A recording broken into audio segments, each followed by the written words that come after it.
છે નથી।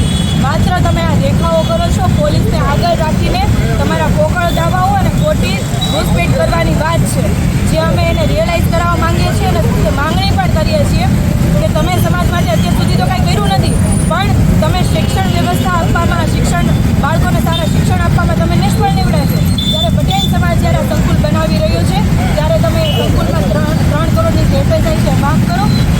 સાથે સાથે આવી જ રીતના આરોગ્ય માટે પણ આ સરકાર વર્ષોથી ખાલી વાતો કરે છે પણ નિષ્ફળ નીવડી છે। આરોગ્ય મંત્રી પણ આજે આવવાના છે, ત્યારે આરોગ્ય માટેની જે કહેવાય ને કે ડાયમંડ એસોસિએશન દ્વારા પણ જમીનની માંગણી કરી હતી, એમાં પણ આ જ ભાજપી નેતાઓએ આડાપો કર્યા હતા ને છેલ્લે ખૂબ માંડ કહેવાય ને કે પરાણે એણે જમીનની ફાળવણી કરી હતી, નિર્ણય અંદર લીધો હતો।